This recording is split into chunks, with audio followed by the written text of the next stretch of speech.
Welcome to the Philadelphia Sports Table Podcast Show, the longest running weekly Philly sports podcast show in the world. 12 years strong. We got a great show for you this week. I'm Jeff Warren here with my buddy Len Hunsicker. Buddy, man, how you doing? Doing just wonderful. How are you? All right. It is September 10th, 2025 that we are recording this. A very bizarre day in a lot of ways, politically in this country and in terms of, the sports world. We're going to be diving into some Phillies talk. I'll say that right off the bat, Len, because that's what we are, a sports podcast. We are a sports podcast. And we should talk about the Phillies because they're absolutely rolling right now. They're rolling, and we're going to dive into them for sure. We got some Eagles talk on the way. Jalen Carter is going to be playing. Howie Roseman made another trade. Going to get into some storylines before the Week 2 game against the Kansas City Chiefs. We're also going to dive into the Philadelphia Union. I haven't talked about them too much, but Philadelphia Union are on a roll right now as well. There's good things happening in the world of Philly sports. The NBA season is upon us, and it's been a very interesting offseason, a lot of interesting offseason storylines. And the one Len and I are going to be diving into is the Kawhi Leonard and LA Clippers fiasco with regard to circumventing the salary cap. And then what we're going to be throwing down on the table, we've got our good friend Kwab from the Dime with Josh and Kwab podcast. He's going to jump on to dive into some more NBA offseason storylines that we're keeping our eyes on here. So, Len, let's start talking about this Philadelphia Phillies team right off the bat. Like, where we're getting into it. I know usually we do like an intro where we get into some personal stuff and everything, but man, the biggest story this past week in the world of Philly sports and in the sports world in general was the Phillies Karen who took the kid's ball away. We're getting to the point where some are saying that the Phillies Karen, and I know you're really not on social media anymore, but the memes out there have been hilarious. And the fact that some are saying that she's probably going to be the easiest and best Halloween costume this season. I've actually seen some of there's some great memes. Like it's Spirit easy Halloween. To do. Yeah. So, Len, nothing ceases to amaze me anymore in society. We're recording this on Wednesday, September 10th. There's a lot going on in the world, a lot going on in the United States and this country. And Phillies Karen this past week didn't cease to amaze me. The poor guy and his kid absolutely scared with this woman coming right up to him, demanding that ball, that home run. That's my ball. You took my ball. When I saw that, I was like, you could take your kid to any concession stand or merchandise stand and just get them something to make them completely happy. Absolutely. Yes. You can redirect a kid's focus. It's not that hard. It really isn't. So I don't understand what's happening there with Phillies Karen. Or my wife said she saw something today where they called her Cruella de Phil. Yes. Cruella de Phil is the new name for her. Which is pretty awesome too. I gotta say I do like that. I mean, nothing surprises me with people anymore. Seriously. I mean, you're diving for a home run ball, like is done all the time in sports or baseball, I should say. It's done all the time. And you know what? If you get the ball, fantastic. If you don't, it stinks. It's what happens at a baseball game. Yeah. And for this woman to get so incensed to just go up to this guy, take him by his shoulder, seriously, and just start yelling at him, like pointing and yelling at him. That was my ball. If this dude knocked her over or knocked her kid over, by all means, fair game, absolutely go get him. But for a ball, it's just the dumbest thing. It really, and I know we're smiling, we're laughing about it, but it's a reflection of so much that goes on with self-centered, horrendous people that are out there who we hate. Look at us. I forgot to put the banner up here, for God's sake. I finally put the banner up here for everybody. She's one of the most hateable individuals in the sports world. Like, can you imagine that though? You just don't know what's going to happen to your life based on a split-second decision. The fact that, you know what, you're going to go to a baseball game, whether you're there with your friends or your family, and you get so emotionally upset about something that happens. You make a decision that's not the best decision, and your life actually changes forever because you're made into memes. Yeah. You are thrown throughout the internet for everybody to see and for everybody to hate on you. People wanting to get you fired from your job. People just wanting to find out who you are so they can harass you. It's not. Yeah, That's like our if this happens in 1986, like yeah. I mean, maybe it gets on Sports Center and then, Maybe. for like a 10-second clip, and then nobody ever thinks about it ever again. But Yeah. now we have this thing where people can just do their, do investigations into people, and I'm going to find out who this person is. I'm going to find out where they work, where they live. And and I'm not, look, she's an idiot. Yeah. I'm not defending her by any stretch, but it's just like, man, you really like can't do anything anymore. You can't. There are cameras everywhere, and folks, everybody realize that. everybody has one. Everybody Yes. has one on them at all times, And they're up in the sky too sometimes, or on buildings, or wherever. That's why, like, I'm like, how are people still out there committing crimes? Yeah. There are cameras everywhere. Like, where do you think you're going to commit a crime, and it's not going to be somewhere? Like, I just don't get it. I don't get it either. And another thing that I don't get at times as we're moving along here is how some people have hated the Phillies during the course of I mean, look, I game. think we've all had our moments. I think after that I Mets series know. in New York, I Yes. think we were all kind of on edge. But but this Mets series, fantastic. I mean, the Phillies are closing the season strong, Len. They have now won 7 straight series. They've won 7 straight series. They are hot right now. I love where they are at here in September, heading into what is going to be a fun postseason. I think they're in a very different spot this year than they were last year. Last year, that they were putting around, and it was like the car just getting up to the gas station, and it's kind of putting because it's losing gas. That's how the Phillies were last September, if you remember. They didn't seem strong. They just seemed like they were kind of just floating. This is a strong team heading into this October postseason, and it is really good to see because we were getting concerned there for a while. Yeah. Yes, ups and downs, but I am feeling very confident at this point. What are you thinking? Yeah, I mean, 10-3 in their last 13 games, and you lose, and that's the thing. It's like you lose your best pitcher in Zach Wheeler. Now you've lost Trey Turner until it looks like he's going to be out until the beginning of the playoffs. Alec Boehm is on the IL for, probably shorter than that, but still that's another bat that's out of your lineup. But they've been carried. I mean, I feel like every time I watch a Phillies game, Harrison Bader is getting 2 hits. Brandon Marsh has been hot as hell recently. Stott has been hitting over 300 since the All-Star break, and guys that, we were like, oh God, these guys aren't regulars on a championship level team. They're coming through for this team big time right now. And then on the pitching side, Sanchez has been Sanchez all year long. And Suarez, I think his last 4 starts like 4-0, 0.88 ERA. I think that was coming into last night's game, and he pitched great last night. So I mean, just they're firing on all cylinders right now. You just hope that it can carry this momentum into the playoffs, and not like that they're peaking now and then are going to come down during the playoffs. But I mean, they've beaten some good teams. If they can beat the Mets tomorrow night, they sweep them. I mean, they took 2 out of 3 from the Brewers, the best team in the NL right now, record wise, in Milwaukee. So, I mean, there's a lot to be said for the way they're playing right now. It's absolutely been wonderful to see. And I think I want to recognize too, and I mentioned this to our good friend Justin Clue from Baseball Prospectus and the Hitting Season podcast.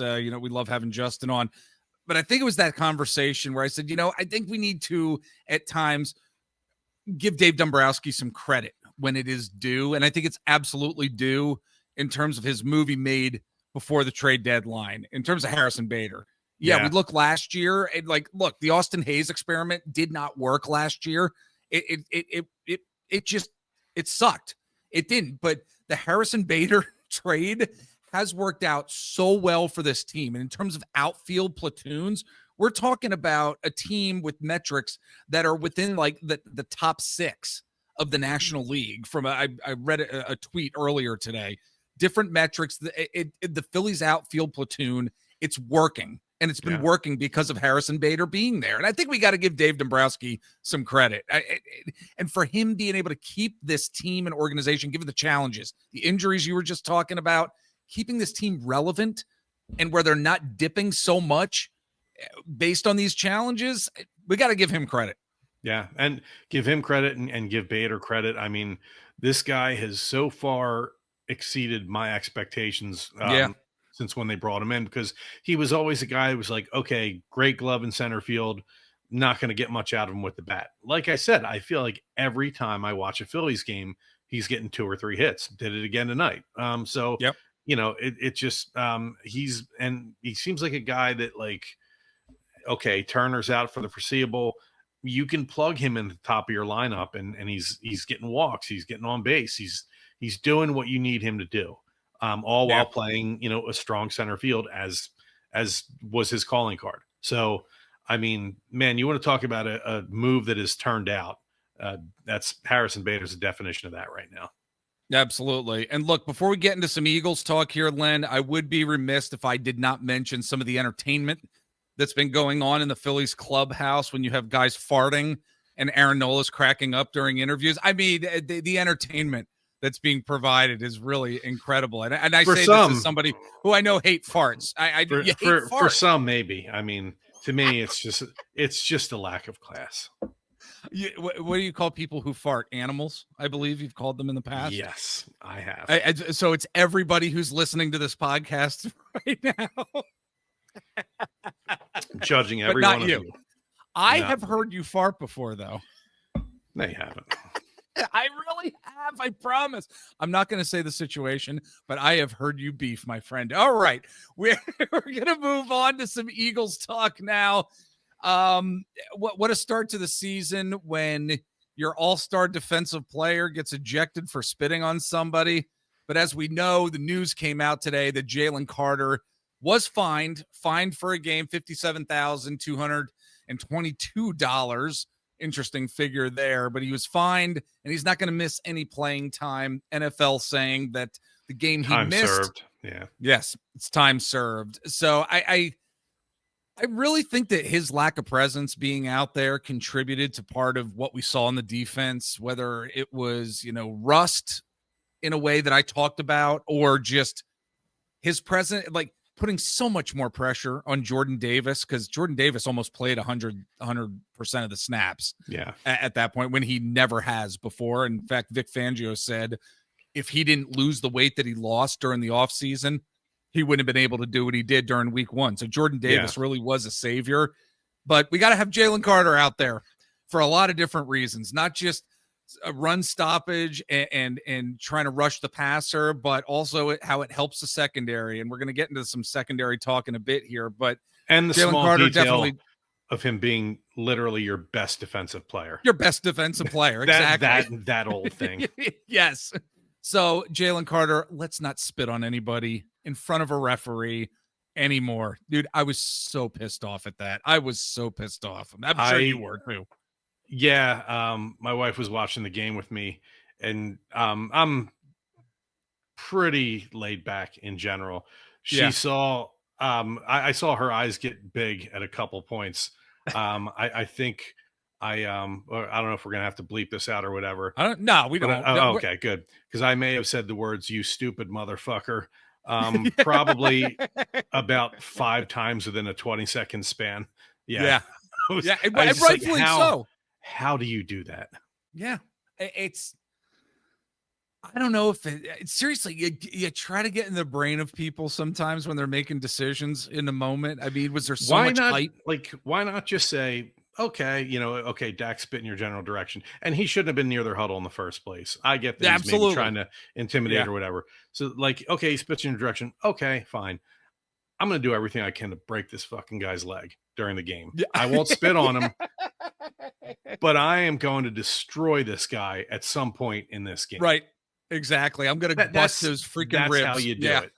Yeah, exactly. Well, thankfully, we're going to see him on the field against the Kansas City Chiefs this coming Sunday. It's going to be the Chiefs' home opener. I got a bad feeling about the game, to be honest, just because, I mean, it's on the road against the Chiefs in their house, Arrowhead Stadium, tough place to play. Then again, the Eagles are defending Super Bowl champions, and Jalen Carter is going to be out there. But I have to say, in the first game of the season, a lot of teams were like this too. Even the Chiefs were themselves looking like they were trying to get the rust off on both offense and defense. You know, I'm curious. I know Kelsey ran into Worthy and knocked him out of the game.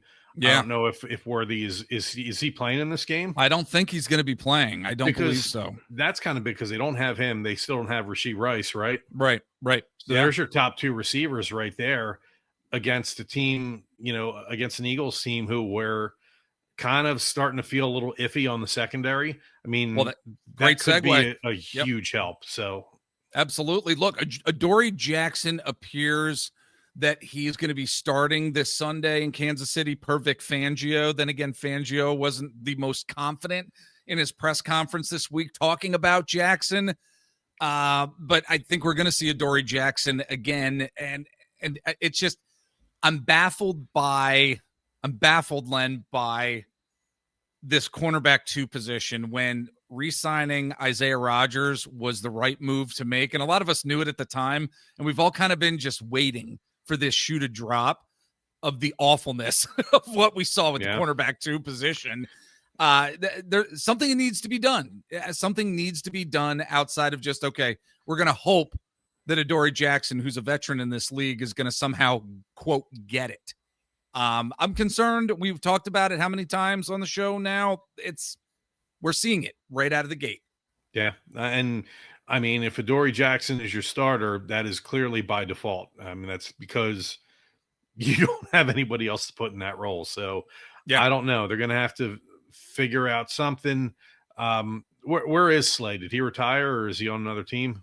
No, he is with the Pittsburgh Steelers. Oh, yeah. Because they released him. Remember, they released him to get some salary cap space. Okay. And I didn't know if he was just retired and they could say, hey, no. What do you think? Okay. With the Steelers. I didn't know where he ended up. Yeah. Well, I found interesting also this past week, it was just yesterday actually when I got a notification on my phone that said the Eagles have now traded for Tank Bigsby, running back with the Jacksonville Jaguars. And I'm like, what the hell is going on here with this? But yes, we know he's been a very, very, very serviceable running back for Jacksonville and as well as a kick returner, punt returner as well. He's a return guy. Give up a 5th round pick, 6th round pick for him. I'm kind of like meh with this pick or with this transaction and with this trade. Is that how you're feeling at this point? Yeah, I mean, I'm not gonna lie. I kind of like Will Shipley. Me too. I don't really. I mean, if he's your backup, I mean, I like what I've seen out of him. I mean, maybe it's more of a kick return, punt return thing, and maybe that's why they brought Bigsby in. And if that's the case, then okay. I mean, if he's better at it than anybody they have, then I'm fine with that. It just felt like an ad they didn't necessarily need to make. Yeah. I don't know. I don't know. It seemed odd to me. I looked at it like I initially thought, I'm like, man, why'd they give up 2 picks? And then I'm thinking to myself, okay, they have a ton of picks next year. They have. Yeah, you can afford to do that. My first thought was like, oh my God, what's wrong with Saquon? Like, why are they trading for another running back? Like exactly. That was did I miss something? But yeah, no. Yeah, I think, but aside from thinking what I was just mentioned, like I think that's a lot for a backup at a non-premium position who really doesn't catch passes, especially considering how much Philly already has invested at the running back position with Saquon Barkley. So it was kind of bizarre, but we know that Howie likes to take on these type of trades when he finds value for the team. If the team can get better, I don't know how much better the team is. If I had to give this trade a grade, I would probably give it a C plus, somewhere around there. Are you thinking the same? I mean, I guess I don't know just yet, but I don't know. If you're going to make a trade, maybe trade for a corner. I don't know. maybe focus your efforts there. That really would be nice, right? Yeah, That would be maybe a really position in need. Who knows? be smart. It'd be really smart. Right. Well, folks, we're going to take a break before we get into some Philadelphia Union talk. And then we're going to dive into some NBA offseason talk. But before we do that, folks, we want to let you know where you can find us on the social media platforms out there. We are on, except for Len. Len's like, forget this. Forget social media. Leave social media. It will make your lives so much better. Dude, I mean, really, has it been like a stress reliever for you just being off many months as you have at this point? Dude, I love it. I love not being on Twitter anymore. It's yeah. I thought about the blue sky thing, but I was like, no, I'm not doing that. Yeah. If you're off, you're off. It's so much better. I love how you've been committed to it. Seriously, I really do. You've been very committed to it. Like and subscribe here to the PST Podcast Show. If you're watching on YouTube, share our content with like-minded Philly sports folks. We don't think they'll be sorry for it. So, or you'll be sorry for it, I should say. All right, let's take that break right now. We're going to be back in just a bit. Got a lot more great stuff coming your way. All right, we are back, and we want to dive now into the Philadelphia Union. Boy, what a season this team has been having, Len. They won 1-0 over over Cincinnati, FC Cincinnati, recently. I think it was like about a week ago or so, if I'm not mistaken. But they're on top of the Shield race at this point. And quite frankly, they are going to be, and I want to bring up the banner here just so we can say that they are on a roll here. The U.S. The Open. They're going to be in the semifinals as well. U.S. Open Cup, correct? Yep, U.S. Open Cup semifinals. They do have a long road trip coming up. As they're going to be heading to Vancouver for a September 13th match, and then they're going to be heading to Nashville for a September 16th. That U.S. Open Cup semifinal match as well. Len, what are your thoughts on where the team is at right now? Again, we've talked about them, more than a few times during the course of this season. It's been a surprising season for the Union, given brand new coach. Some of the depth has really stepped up on this team, and Kai Wagner, of course, you got to credit him for the type of season he's been having. What are your thoughts on where the team's at right now?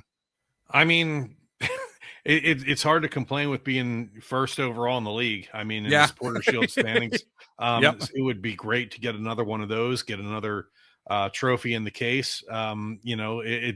It's cool in that, with soccer, it's not just like, I feel like in baseball or any of the other sports, like, well, if I didn't win the whole thing, nothing else matters. I mean, you can win these other trophies along the way, and that means something, that matters.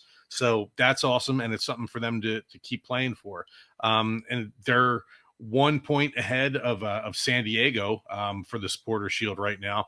A San Diego team who they're an expansion team. So the fact that they are the best team in the West right now is, pretty shocking to have an expansion team doing that well and kind of challenging the Union for that first overall spot.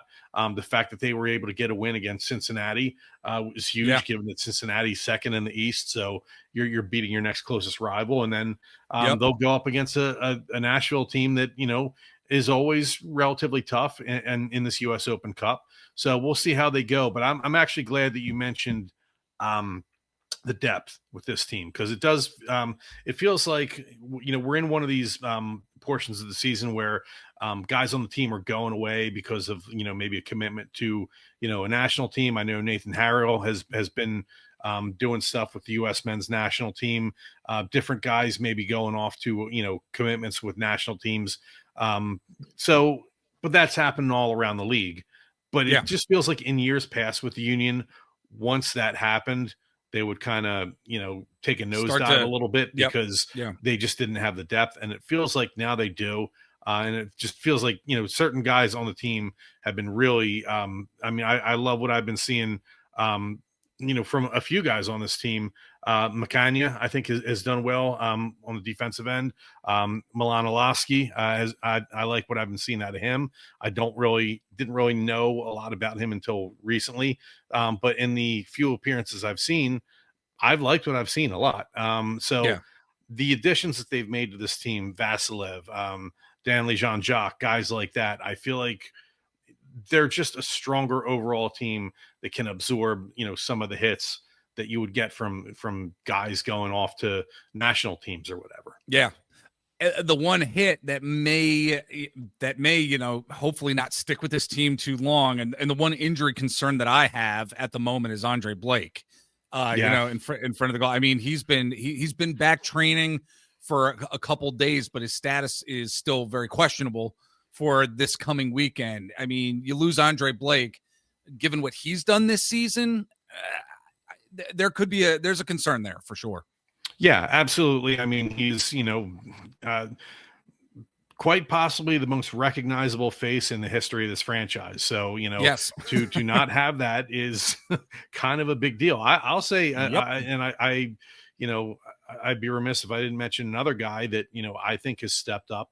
I think Andrew Rick has played pretty well in Blake's absence. That's a guy that, last year I would see him out there and it was like, but this year I think he's been a lot better. And I think, he's not going to make anybody forget about Andre Blake, but I think he's done well for them in the interim. Philadelphia Union are certainly on a roll, and we're going to be talking about them, I have a feeling, a lot more within the next couple weeks here. So that being said, it's kind of fun, we have these two teams in the summer that play at the same time, both doing pretty well. Maybe enjoy it while you can, because once the basketball and hockey teams start up, might not be as good. So very true. Enjoy it very while true. You can.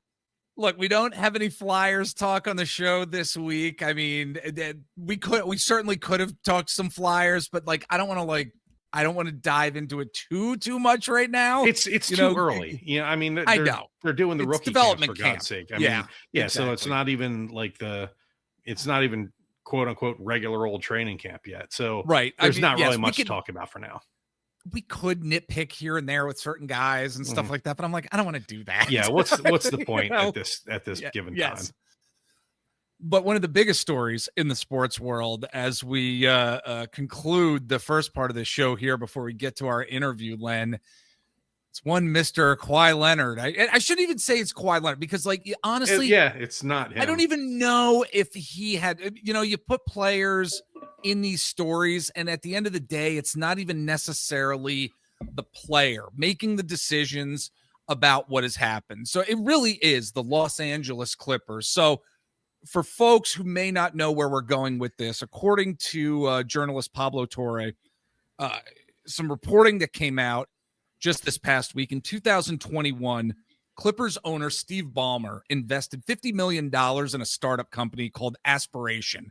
And Aspiration, in turn, signed Kawhi Leonard to a $28 million, quote, no-show endorsement deal.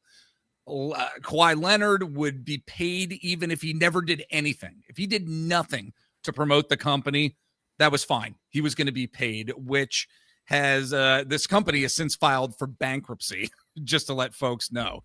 So an unnamed Aspiration employee told Pablo Torre that this was actually all a scheme to skirt the NBA salary cap and provide Kawhi Leonard with compensation beyond what was actually allocated by his standard player contract. Now, if this all does turn out to be true, it really would be the biggest and most audacious case of salary cap circumvention in NBA history, and probably one of the league's largest scandals of the 21st century, quite frankly. And this is an agent who has been shady in the past. And this is an organization that is being run by one of the richest men basically in the world. And you say to yourself, okay, what's the punishment going to be for this? for one of the richest people in the world. With the Timberwolves thing with Joe Smith. I mean, remember that back in the day. I mean, they lost a lot there. New. Yeah, this isn't something new that has happened, but this is the culmination of many years of this type of phenomenon kind of being at the underbelly. And this is huge. And the owners and the NBA Board of Governors who met this past week, they're gonna have to do something with this, because as much as I think at times NBA contracts can be out of control, even though I want players paid, we always say that on this show, pay the players. I don't care. It's not our money. Yeah. But like things could get out of control where players could really end up getting screwed too, to be honest. And it could happen. And look at what's happening with Kawhi Leonard right now because of his agent, because of a shady owner, of course, an organization in front office. I don't know, dude. This situation's crazy. It's wild. I feel bad for Clippers fans because it's like, didn't we get rid of this when we got rid of crazy ass Donald Sterling? Yes. Like that Steve awful Ballmer, human. Yes. Doesn't he own Oracle?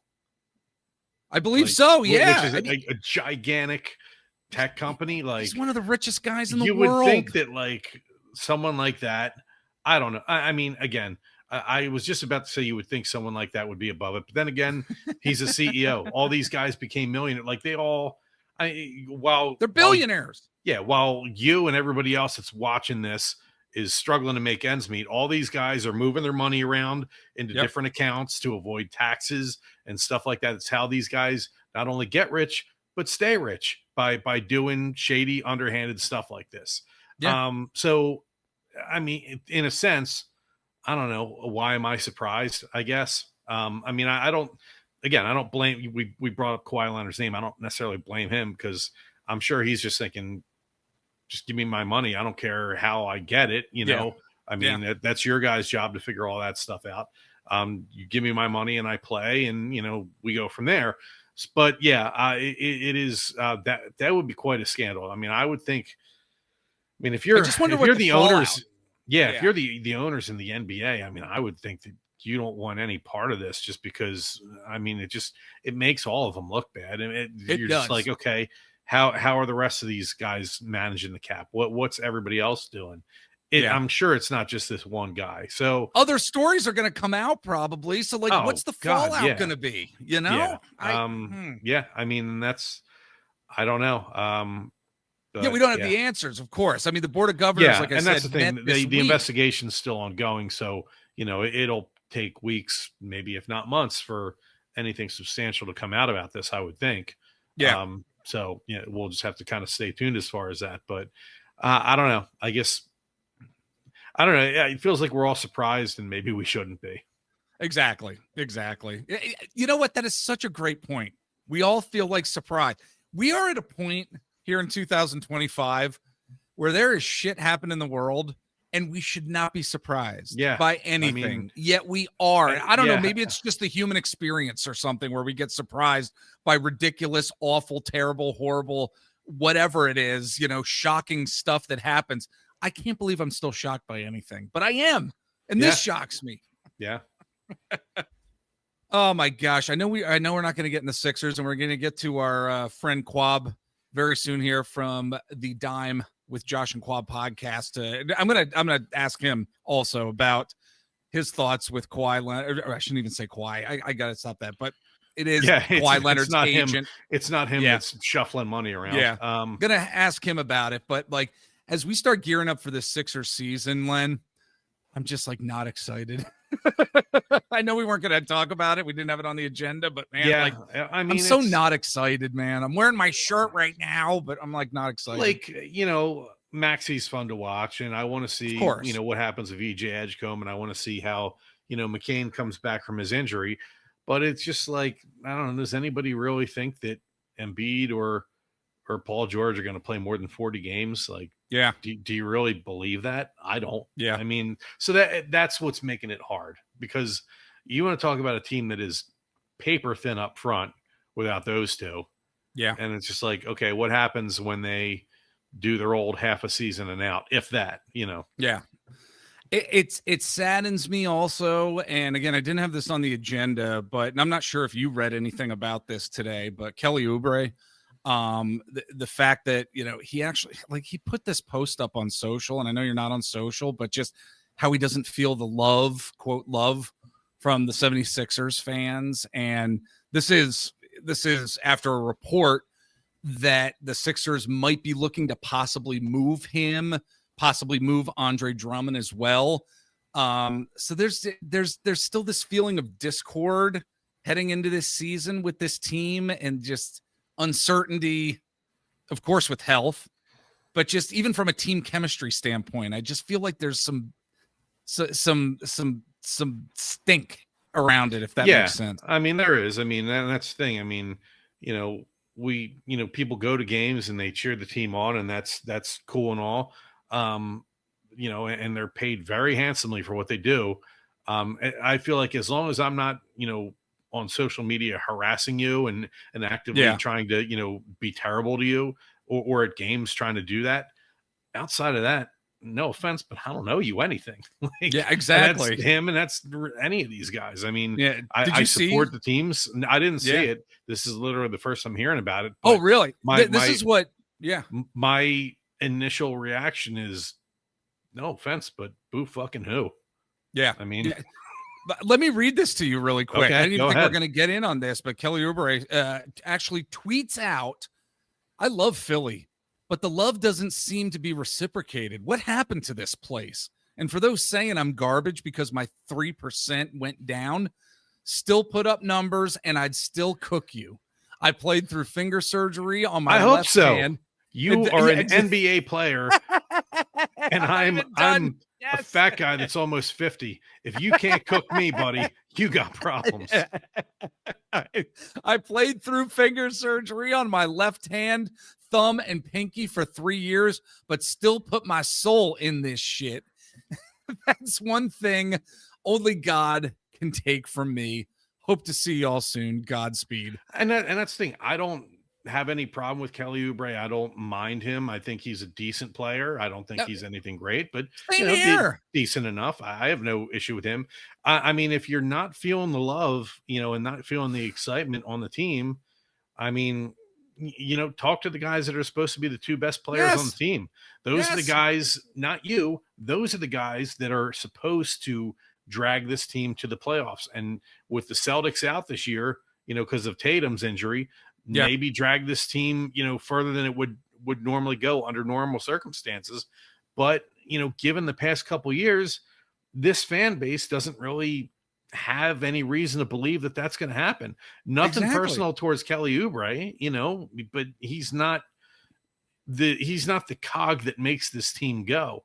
Right. And the cogs that make this team go, we don't think we're going to see much of them. So again, tell me why I'm supposed to be excited. And when you see a tweet like this and read a tweet like this, my gosh, what is he thinking? I mean, if he gets introduced, he's going to get booed. Like when you know what I mean? Part of me wants to take him aside and go, dude, nobody's even thinking about you. Like, nobody's mad at you. Like nobody's blaming you, but well, nobody maybe was he had even thinking about you. Maybe he had 3 people in his mentions and he just had a bad morning or something. I don't know. It doesn't give him any excuse to do that because now he's got people hating him. There's more haters now. I mean, that's all that's going to engender. But, again, maybe you shouldn't be on social media. There you go. That's the lesson, folks. That's the lesson you need to take from this podcast. Maybe I should listen to you more, Len. Maybe I should. I'm really smart. Yeah. Yes, you are. Super smart. You are a smart boy. You are a smart boy. And I spell boy B-O-I. All right. We are going to end this particular segment here before we get into our interview. Buddy, it was great seeing you. You got any final thoughts before we let you go here? I do not. I think I've said I've said my piece this week. All right. Sounds good, folks. We're going to take a break. We'll be back in just a bit with more NBA offseason talk. All right. We are back from our break. It was great talking to Len. And now we've got our good friend from the Dime with Josh and Kwab podcast. Love that podcast. I subscribe on Apple Podcast. You should subscribe wherever you are watching or listening to the PST podcast show right now. We've got our buddy Kwab, man. You and Josh do a great job, my friend. Thanks so much for jumping on to get into some NBA offseason talk. Appreciate it. Thanks for having me on. We love this show. Appreciate we you, love man. having you on all the time. Yes. I listen to this show because I am a low key Eagles fan. I can't say that too loud around people. So go Birds. Yes, absolutely. Look, pull back the curtain a little bit, folks. Kwab and I were talking about me possibly jumping on the Dime, their podcast. I would talk about the Sixers, and I was like, you know what? It's just gonna be dog crap. That's what we're gonna be talking about. It's gonna be a real short show. But no, anyway, it's really been an interesting NBA offseason. There's a lot of different storylines to get into, Kwab. And first up, look, my co-host and I, Len, were just talking about the aftermath of the Kawhi Leonard controversy and what that may mean for the Clippers as well, and just the NBA overall. I mean, this really could be the biggest case of any salary cap circumvention in the history of the NBA here. I mean, the NBA Board of Governors, they met this past week, but I think it's too soon to know what's really going to be happening with the Clippers in terms of any sort of, punishments really for them. Again, even though this has happened before, which we're going to get to in a bit here, this is a pretty big story. I mean, I have a feeling we're going to see some changes coming down the pike since this story broke. What do you think will be the fallout from this particular story and situation? Because let's face it, again, it's not anything that's new necessarily. The size and scope, I think, of it is. It's happened in the past, not to this size and magnitude, but still. Kwab, what are your thoughts here? I was actually, because like you said, it's been the hot topic this offseason because it's kind of been a quiet offseason. Yeah. And I was just having this conversation with my friend my friend Zach, he had messaged me the morning the story broke. He was like, you gotta listen to this. And when me and him were talking, we're like, what possibly would be the punishment that you could enforce? Yeah. That would make sense, because Steve Ballmer is technically the fifth richest person in the world. So finding him is like chump change. Like, okay, you get fined this amount of million. Okay, here you go. Like, it's 50 million. It's like, all right, whatever. imagine just having that type of that type of money in your bank account. Like, okay, sure. So it's like you can't take away draft picks because the Clippers don't have draft picks. Right. So to me, it's still an ongoing story because it feels like news is coming out every single day. And the main, I don't want to use the word, but the main, I was going to say villain, but the main character in this, it's not even Kawhi. It's his, I guess his agent, the relationship he has with the guy, Uncle Dennis. Right. And that has been just like the main figure that keeps popping up because apparently they asked for stuff when he was on the Raptors. He was one of the main reasons Kawhi got traded from the Spurs. So there's a lot of stuff that's going on there, and I keep seeing more reports pop up every day. So I really don't know what the NBA is going to do after their investigation, but they're going to have to do something before the season starts because you don't want this looming being the story going into a new season. Yes. That's the last thing Adam Silver wants. That's the last thing the NBA wants. They don't want the story coming to the new season being, hey, teams are cheating. One of the best owners, the richest owners that has built a new stadium, been a positive owner all this time. This is what's been going on behind the scenes. And this has happened before. A lot of us kind of are not surprised that this happens a lot in the NBA just because of there's a lot of money involved, a lot of hands. So it's not that much of a surprise, but it's just the numbers, the deal. It's just there's so many questions. We're all just like, what is going to happen? I don't know. I personally don't know. Exactly. It's tough to know, like you said. And like I said, Len and I were talking about it too. And again, it's not the first time this has happened, but the size and scope of it cannot be like not addressed. They have to, like you said, like it has to in some way, shape, or form. It puts Adam Silver in a difficult situation because even a lot of these owners are billionaires and stuff. There's still different degrees of the billionaire class and how it's going to affect other guys. Look, Adam Silver, I'm not the biggest fan of his, being a Sixers fan, not a fan of Adam Silver, but I don't envy him with regard to this because like the NBA is needing to, and we're going to get to this in a little bit, they're needing to leave their print on certain parts of the world and expand as well, just like every sports association or league wants to do. And it's a really difficult situation for sure. But I guess let's get into that, as a good segue into, just this past week.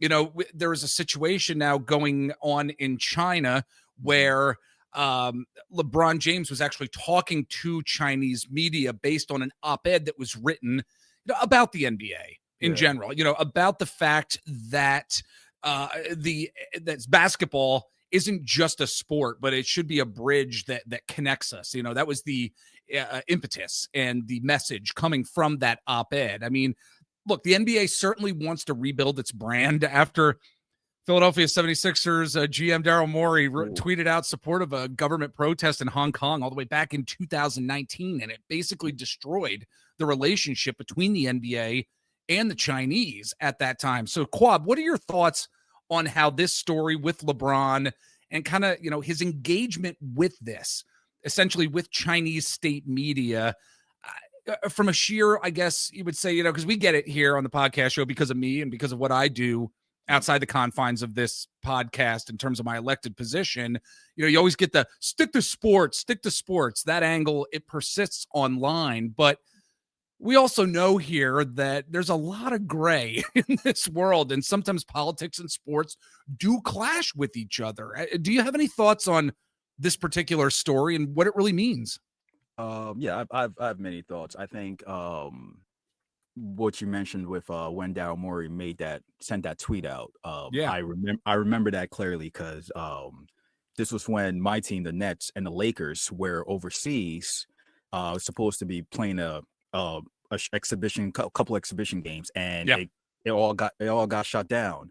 And because of that decision Daryl Morey made, I remember that it actually affected the salary cap with the NBA. That's how much that like just that's the simple sentences he did like affected the relationship, also affected the business in the NBA. And I'm trying to recall the person's name. I'm drawing a blank, but I remember somebody made a comment and said that the NBA and sports in general are a marketing company, that a global marketing company that, like, yes, we enjoy the sports aspect of it, but to them it's the brand and the business, and they really care about the business. So LeBron making this statement, it's helping the business aspect of it. If he's trying to rebuild the relationship between the NBA and overseas, like, they love it. Like the NBA also wants to expand. They want to have EuroLeague teams and all that. So they want to be a bigger global brand. So there's that aspect of it. But the other aspect of it is that when it comes to not just the NBA, like professional athletes, a lot of people we do this thing where we kind of dehumanize the players and the people that are part of the game, just because we don't see them as regular people. We kind of see them as like giants and gladiators in the sport, where we don't see them as, like, at the same time, they're still regular people that have feelings, they have thoughts, they have family members that are affected by what's going on in the political climate on an everyday basis. Like, we feel different things in terms of what's going on in the news and what happens every day and how it's affecting us, but we don't realize that it's also affecting them and people they care about too. Like I appreciate you saying that, because even outside the sports world, that happens. That happens. You know? So it's like you know how it is. Every day you're seeing something on the news, on the television. You're reading something now. You're just like another. Like, it's just it's just something every day, and it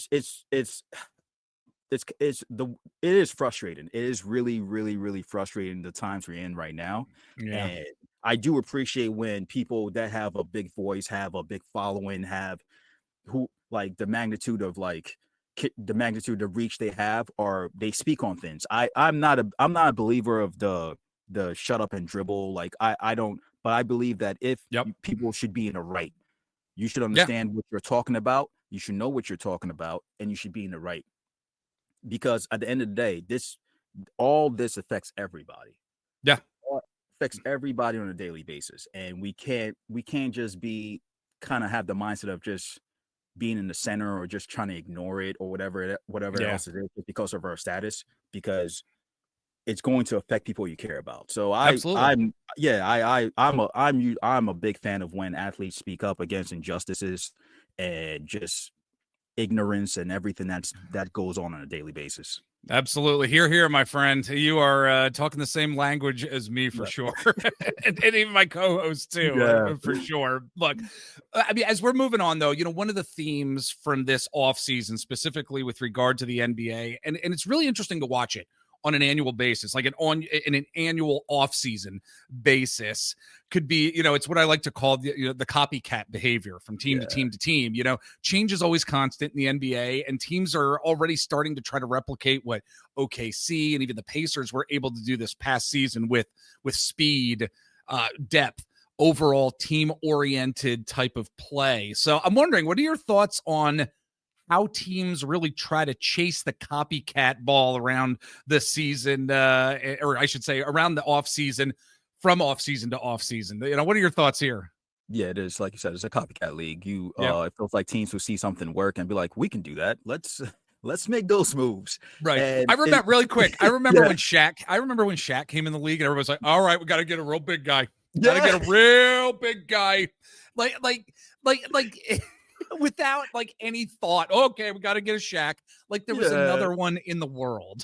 Yeah, I remember that. That reminds me of what's his name, Jahidi White. Like I've just remember. Oh my gosh, yeah, a big lumbering center. Like, like you're just gonna be like Shaq. I'm like, I don't know if that works. I don't know if that works, but you're right. It's a cop. Like even if you really think about it, because of I remember back in the day, even because of Jordan, there were so many 6'6" wing guards and forwards that were drafted. Like, when they're athletic, so when they get the shooting, we kind of have like that type of player, but it usually doesn't work out that way. Right. I think with people this are born with a certain talent in a certain way, I mean, it's you can't just put them in a lab somewhere. You can't just tinker with this and that, and all of a sudden, okay, we're gonna get Shaq 2.0 or Michael Jordan 2.0. It never works out that way. Like, but their teams and upper management, they try. I think it is interesting to see how teams are prioritizing getting, I guess, more players that are like faster two-way players and just more skill across the board on your teams, which I think a big factor is that it's because of the cap and the second apron, which I still don't understand. I've tried to look at like the apron to say, but it's more teams are kind of veered away from having like the big three or like just superstar, having like just a more team building aspect. So it makes more sense to have like a roster full of dependable players. Like you saw that with like the Thunder, where they had players that would come off the bench and score 20 points. Even like you said with the Pacers, they had quote unquote role players that would step up and make an impact. So more teams are trying to fill out their rosters with more dependable players. I think that a big factor in that has been because of the cap and the aprons.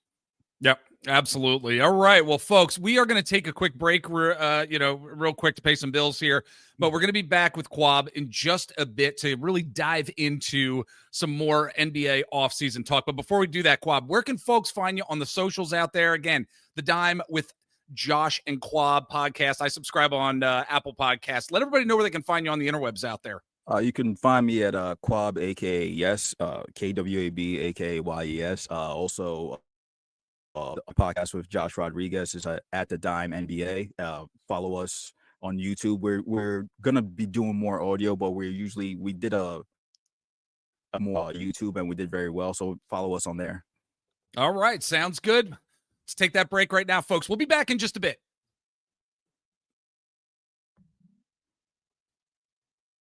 All right, we are back here with our buddy Kwab, and we got a lot more discussion to get into about this NBA offseason. I wanted to talk about the Mavs. I think they're an interesting team this offseason, and really based on extending PJ Washington with a 4-year, $90 million extension. It's going to keep him as a key piece of the Mavs front court. I'm wondering when it comes to the Mavs, and I wish we had time to get into like every team and like grade them and really dive into what they could potentially do this season. We're going to talk about the Eastern Conference in a bit, but I'm wondering, what are your thoughts on this contract extension for the Mavs overall, and really what it does for them over the next couple seasons as they look to try to contend in the future? What are your thoughts? I mean, I think the contract makes sense. I know that they just drafted Cooper Flag #1 overall. But, yeah. As we were stating before the break, talking about teams kind of having just more options and different players, PJ Washington brings that on the team. Like, he was a big factor in your finals run a couple years ago. Yeah. With just not only his offense but defensively. I remember there were games he was basically guarding Shea, and he was knocking down 3-point shots. And he gives them the ability to like play the 3, play the 4, might even play some 5 in smaller lineups. The Mavs are very, like, if you look at them on paper, they have a very, very deep team. And that's one of the reasons I put this topic on here for us to get into, because I find it intriguing. Yeah, I feel like they're not a lot of people. The West is going to be like a bloodbath, it feels like, because there's a lot of really, really good teams, but a lot of them have a lot of question marks. I think with the Mavs is if they get Kyrie back healthy, what will be your ceiling after that? But they have, if you up and down the roster, they have very, really, very good players, very dependable players at every position, like 2 to 3 deep, like where could start for most teams. And I don't know, for them to be able to be in this position after trading away Luka is hilarious to me. Yep. Still, because you're like, what are they doing? Shock. Yeah, it's like, what the hell's this team doing? And you're like, you know what? Depth wise, not horrendous at all. Yeah, like, I mean, I don't know if you'd say yes, but if you were like, oh, we're gonna trade Luka and we get Anthony Davis and the #1 pick, somebody might be like, okay, I would consider. But I remember when you were probably as shocked as everybody else when the trade happened. Yeah, like, what are they doing? So right. Like you said, it's another one of those teams like you were talking about in terms of a copycat league. They have a lot of players at every position, a lot of depth, and they could be one of the better teams in the West. Like again, the West is going to be tough with just you have the Thunder trying to be return champions. The Nuggets made improvements. The Rockets added KD. Like, it's on and on and on. Like, there's so many players, but they have a really good team. So the PJ Washington move wasn't like a big surprise. I mean, it was the right thing to do. And they have one of the top teams in the West, but on paper. But we know the game's not played on paper.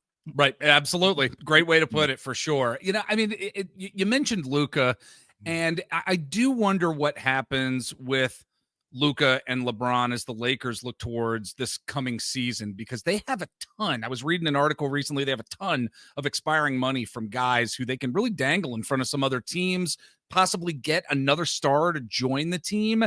I'm wondering, how do you see the Lakers really fitting into the NBA picture this coming season, especially with those expiring contracts they have, the ability to possibly bring another star in? I mean, the Lakers could be a scary team this year, perhaps. Yeah, I mean, they're another one of those teams. If you have Luka and you have LeBron, you have a chance. Like, it's just simple as that. Yeah. I don't know where exactly to put the Lakers, because I feel like with them they come another team that comes with some question marks too. Like, what are you gonna get from DeAndre Ayton? Like, is Luka going? Luka looks great playing Euroball right now. Like, in FIBA, he looks in great shape. Is that going to continue throughout the course of the season? LeBron is like 80 years old and he still looks like he still looks unstoppable, which is crazy. He still moves around. It's crazy the way he moves. Yeah, it makes no sense. I mean, they signed they picked up Marcus Smart. Yep.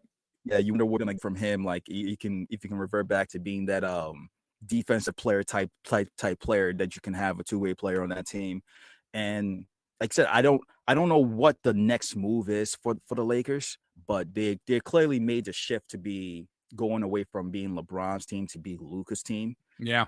So it depends on like you said, after they free up all this money, who is available and who they feel like can fit in that ecosystem with Luka, and depending on if LeBron's coming back or whatever else it is, and moving forward. So that's another interesting team in the West, but they'll be in the playoff hunt, obviously, because they have too much talent. They just have too much talent. So it will be interesting to see. Absolutely. All right, Kwab, before I let you head out of here, buddy, and before we wrap up this episode here, wanted to talk about the Eastern Conference because, when it does come to, looking at this conference and the projections here, the Knicks have certainly gone through some changes, doing something pretty unconventional by firing their coach who actually got them to the Eastern Conference Finals. I mean, absolutely shocked when we all heard that news. I think, the Cavs are obviously going to be a strong team heading into this season, knowing what they have on the court.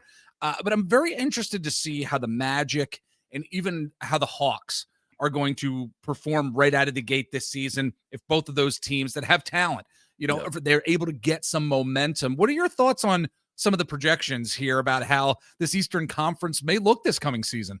I have no idea. I love it. Yes.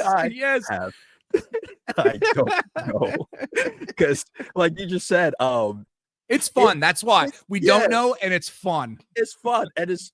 I look at all the teams in the East, and I'm like, okay, I can kind of make a case for this team, but then it comes with question marks. Like, you obviously make the case for the Cavs because of how dominant they were throughout the course of the year, but then they kind of fell short in the playoffs because of injury. So you're like, if they can stay healthy, there's a chance.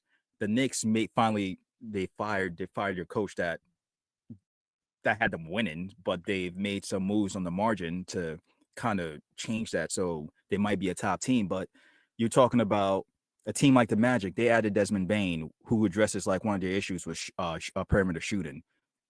Does that help them make the jump? Atlanta adding Porzingis. If he's fully healthy, he's a perfect fit for that team and what they want to do. Detroit, can they make a jump after having like a great year with all these young players? Like, of course, Tobias Harris, former Philadelphia 76er, just having a great 2024-2025 season. Of course, he was the missing piece. He was the missing piece. And also we were talking about controversies earlier with Kawhi Leonard, the Malik Beasley that happened with Detroit. That's a whole other thing. So there's that also. I know Halliburton is hurt, and also they traded away Miles Turner left, but the Pacers still have a lot of good players, and they still have Rick Carlisle. So you don't know what they're going to look like moving on in the season. The Bucks add Miles Turner and still have Giannis. That's a possibility. Like there's so many teams, and sorry to bring this up, but the Sixers, if the Sixers are freaking healthy, if they're able to get healthy, dang it. Yes. That's all they need. If Joel Embiid can it's the biggest if in the world. Yes. Paul George can get healthy. I'm like, you look up and down the road, like if they can re-sign Josh's favorite player, Quentin Grimes. That's a roster that's a contender in the East. Yes. That's another roster that's a contender in the East, but it on paper. Yep. Yeah, so the East is a section of the NBA season that's just question mark for me. So that's why I'm like, I don't know, but I'm excited. I'm ready for the season to start. It's one of the reasons I've started. Trying to support my team. Honestly, I know. God bless you. You're a Nets fan, and seriously, say prayers for Kwab out there if you do that stuff, or send positive energy his way. It's just one of the reasons I just love the NBA anymore is because of the competition. Yes. We a decade ago, you're like, we kind of know who's going to be going to the Eastern Conference. We know certain teams. We're at an inflection point right now where the competition is going to be fierce in the Eastern Conference. And because of the talent and the unknowns that you were just talking about, it's going to be a fascinating season, and it's going to be fun to watch. So, My friend, I appreciate you jumping on the podcast here again, folks. The Dime with Josh and Kwab, great content all the time. You guys do a great job on YouTube. Again, I listen on Apple Podcasts, and you guys keep killing it. All right, and I appreciate you taking the time to jump on here. Come back, join us down the road. We'll talk some Eastern Conference, talk NBA basketball. I'd love to have you back on the show, my friend. Thank you. Appreciate you as always with having me on, having Josh on too. Yep. We will have you on for the Sixers preview, and it will be Sweet. longer than 5 minutes. It will be longer than 5 minutes, I guarantee you. Well, I'll see to that, my friend. Okay. All right. We're gonna end this podcast episode, folks. Take care. We'll catch you next time.